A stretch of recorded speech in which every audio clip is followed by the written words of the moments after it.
today we have with us John Hurley, who's the candidate for state representative. And we are joined today by Tara Barney, who's the president and CEO of the Southwest Indiana Chamber, Sherry Sherman, the executive director of the Warwick County Chamber of Commerce, and two members of the Chamber's Government Affairs Committee, Mike Schopmeyer and Carrie Flegel. I'm Sally Rideout. I'm a government affairs specialist for the Chamber of Commerce. So at this point in time, I'm going to turn the conversation over to Tara. Thanks for joining us, everyone. And John, it's nice to meet you visually. I listened in on the Farm Bureau call the other night, so I've gotten to listen to you a little bit. I've enjoyed getting to know some of your thoughts. I want to just start off with a question that's kind of significant in the experiences of our last few months. The federal government has decided not to get involved in providing any kind of liability protection for businesses. But those businesses that operated through this pandemic and provided jobs and operating support, we are hoping that the Indiana will consider some legislation that protects those businesses from employee and third-party concerns. And we'd like to know your thoughts on that and where you'd be. Again, the liability protections there, as long as a business is doing what is making reasonable accommodations here, that's something where they should have those protections. Again, if a business is just being completely irresponsible, that's a completely different issue. But right now, and I'm looking at this a little bit from the school's perspective as well.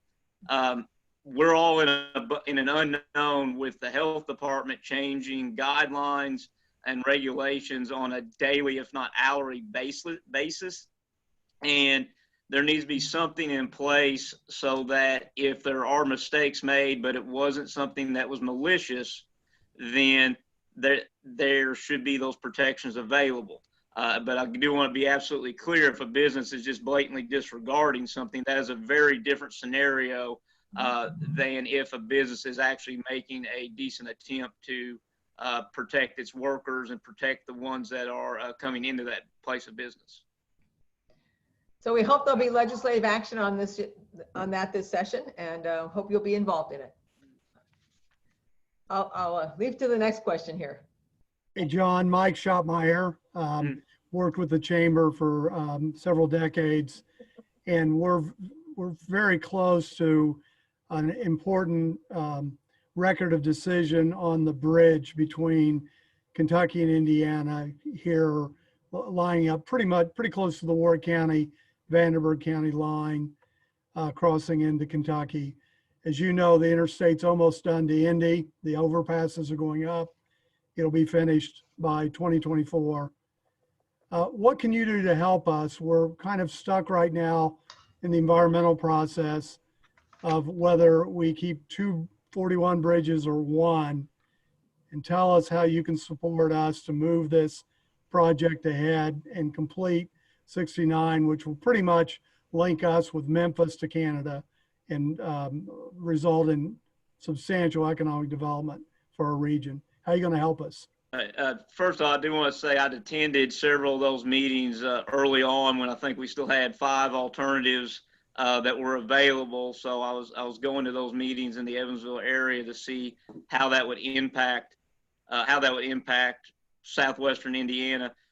We need to be able to complete that linkage for our state, and then get the remainder of that across as quickly as we can, but making sure we do have high quality roadways there, so that we're not going back in 10 years and then redoing this. That's something I want to be sure is absolutely the case.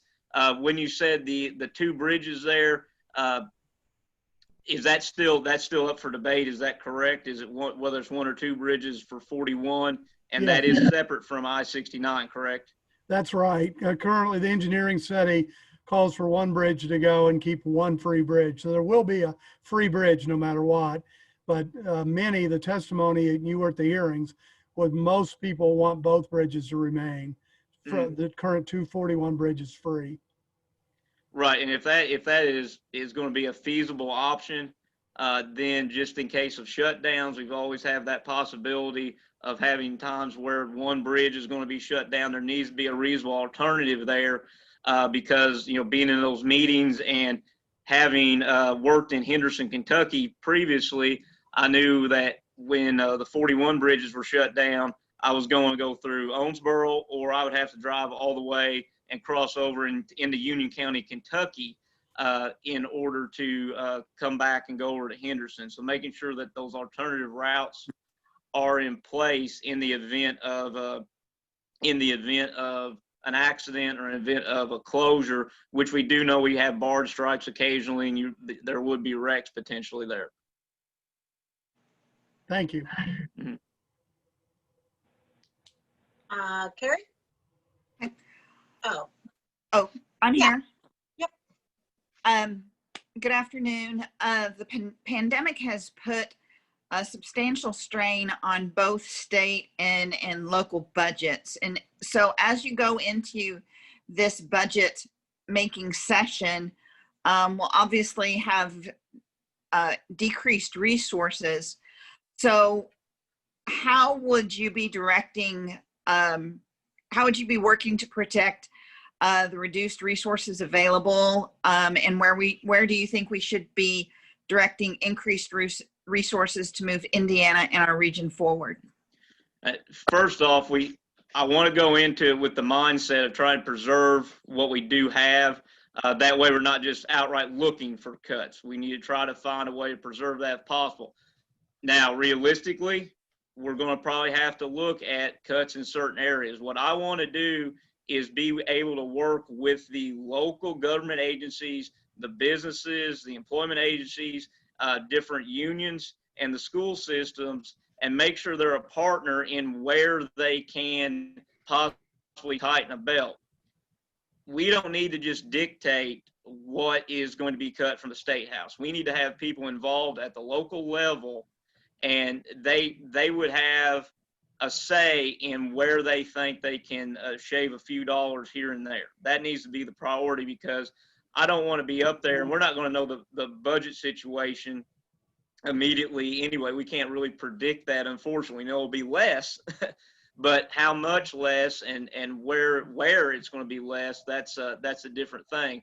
So to outright say I can cut at place A, B, or C right now, that's something I wouldn't want to do. I want to be sure to have those local voices involved in order to have the best results we can still get. As far as prioritizing areas, I do want to prioritize particularly career and technical education to make sure our students are still going to be prepared to go directly into the workforce or go into an apprenticeship program, and then be able to provide that labor force for our local businesses and industries.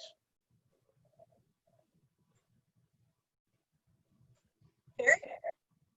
Okay, John, you were talking about schools and that, and certainly serving in the area of Warwick, Spencer, and Pike County, and that, those are smaller areas, but yet, the need for vocational skills and that is important. So how would you make sure that all of the schools get funded and get the students get the needs that, or the skills that they need to be able to go into that workforce? So again, try doing everything we can to preserve those existing programs in schools.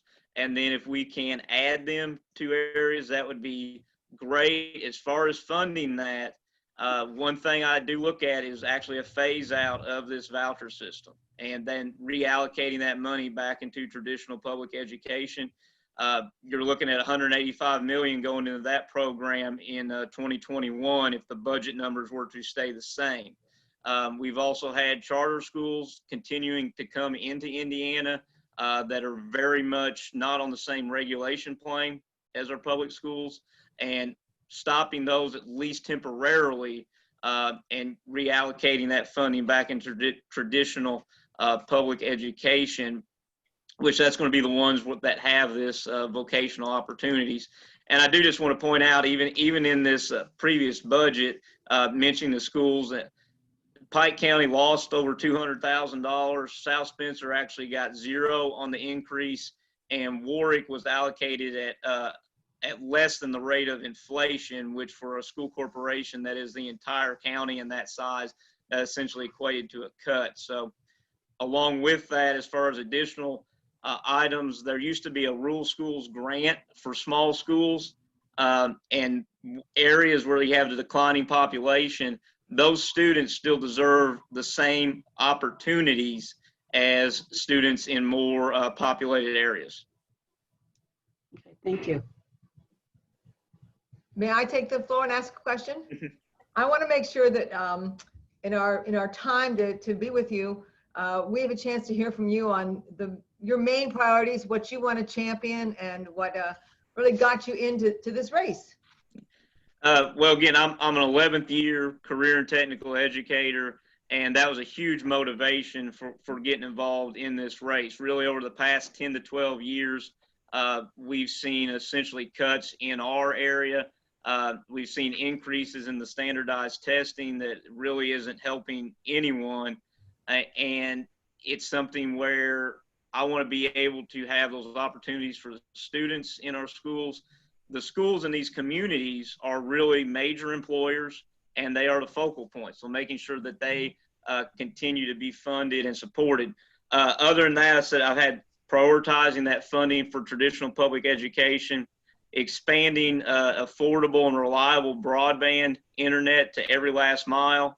I want to ensure a fair redistricting process that's going to happen in this next session.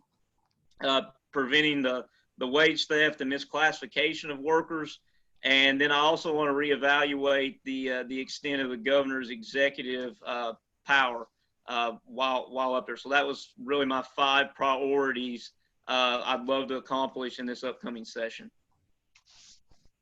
Auspicious list. Yeah. Sally, other questions, or team, other questions? Right.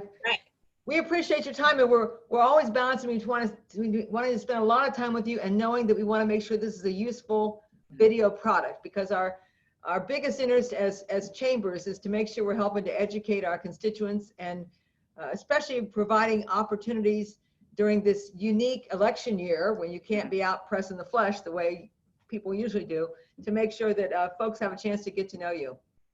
So yes, ma'am. And again, please feel free to reach out, contact me.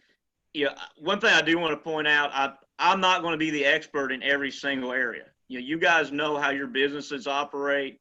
You know what you need, and being available and being able to talk with a legislator and not having that legislator talk at you is a big advantage, and that's somewhere I want to be as a representative. So thank you guys again for the opportunity. And thanks for being with us. We appreciate your time. Very much so. So unless anybody else has got anything, I think we're good to wrap up. John, look forward to seeing you more throughout the rest of the campaign. Yes, ma'am. Thank you guys again. Thank you. Thank you.